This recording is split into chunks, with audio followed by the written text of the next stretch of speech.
This is how you get someone to love you unconditional and love the things that they say they hate, right? So, can I tell you a true story? So, I'm the only child. If you're familiar with my channel, maybe I've said that in a video or so. If you're new to my channel, welcome. My name is Nicole. I'm your relationship coach and motivational speaker. So I have maintained, close friendships before there was social media, when we had dial-up internet. We had to talk on landlines, pay phones. I had to get calling cards, right?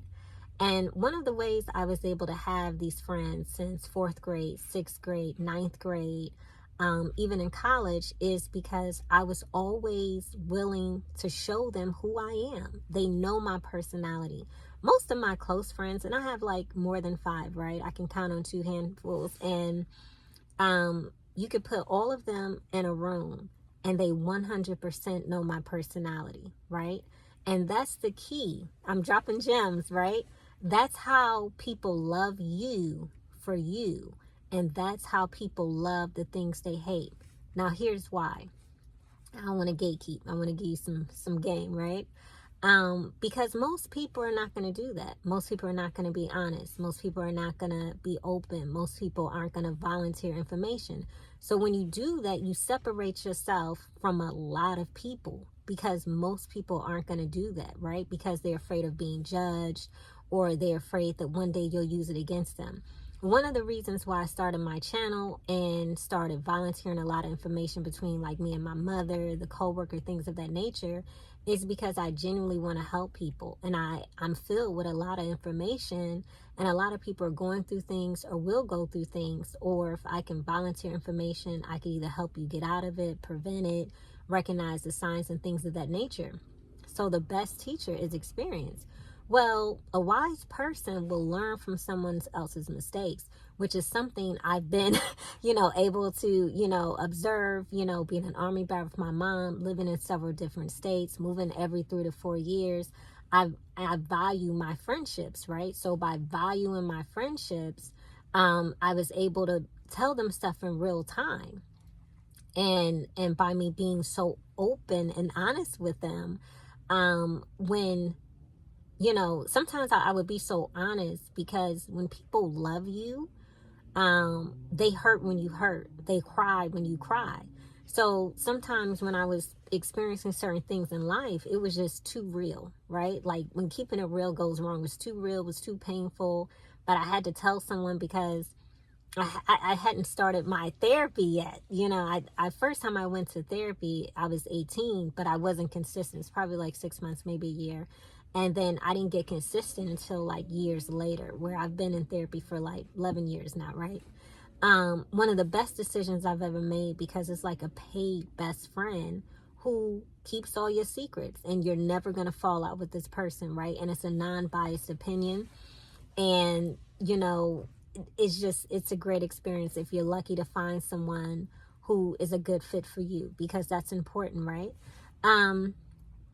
So how you get someone to like love you for you and unconditional, the number one key is they have to love themselves.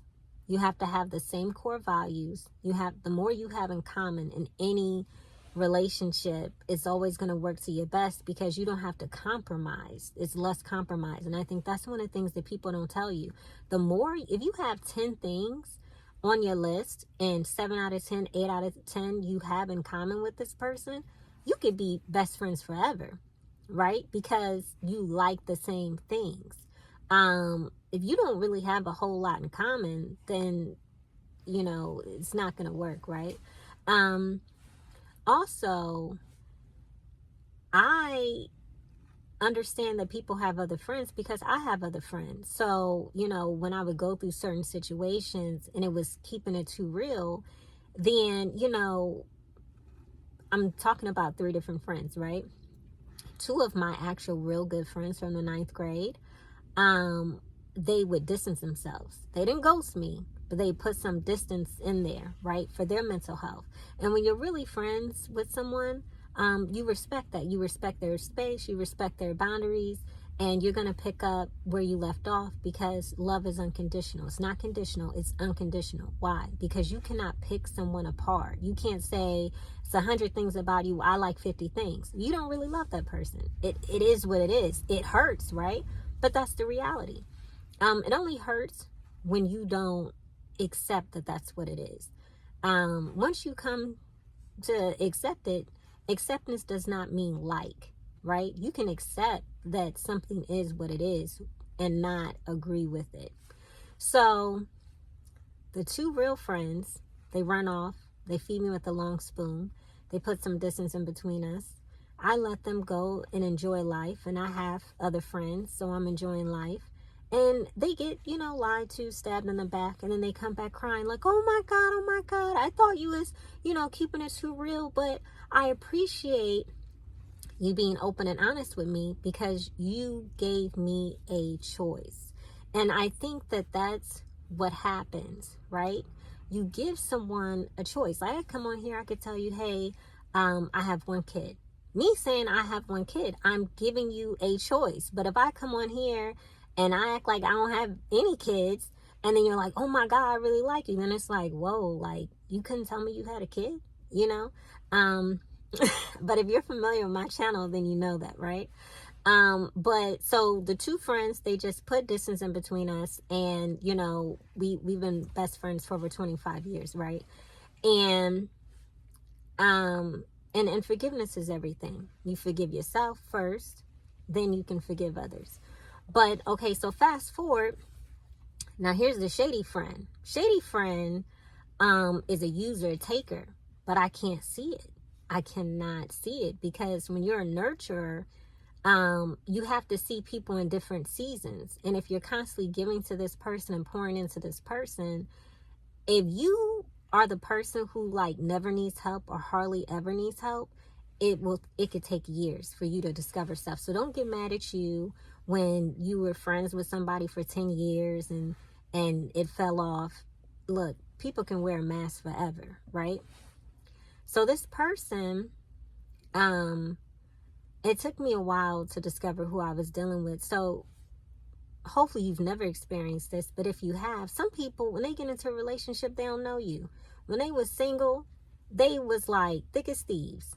But then the moment they get into a relationship, they ghost you. So this person ghosted me, changed their number, moved, just all of that. Okay, didn't hear from this person for a couple of years. I have other friends. I'm living my life. I understand that there's a season, a reason, and a lifetime. Now, my other two friends are lifetime. This person is a season. So, of course, the relationship doesn't work out. They come back like, oh my God. But listen to the spirit of the word and not the root, because this is a spiritual thing, right? Life is spiritual.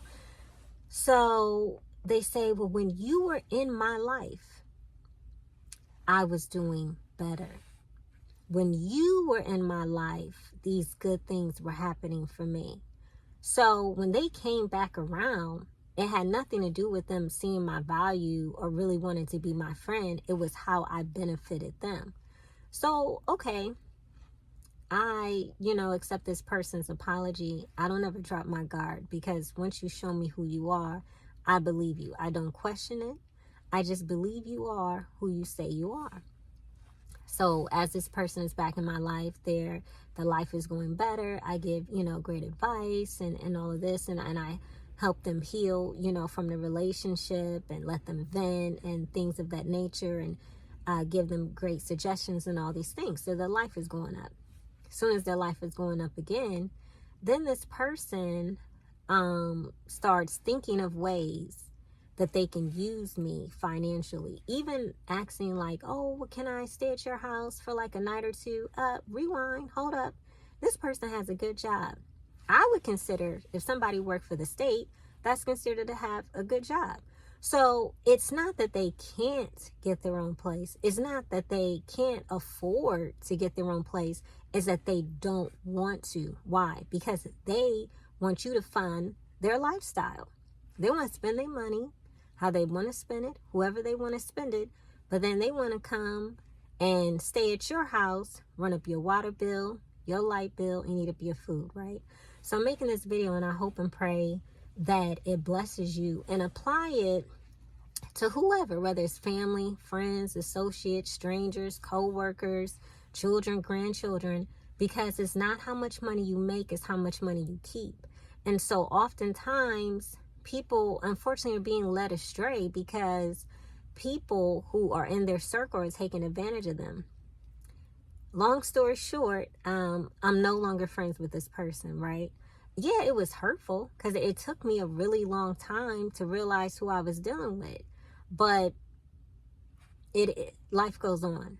I realized that this person was seasonal. I wished them the best. I forgave myself because in order to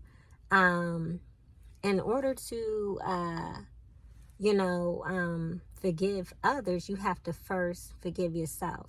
So all of this stuff is internal. It's not what we attract, it's who and what we accept, right? So my name is Nicole. I'm your relationship coach and your motivational speaker. God bless you. Take care.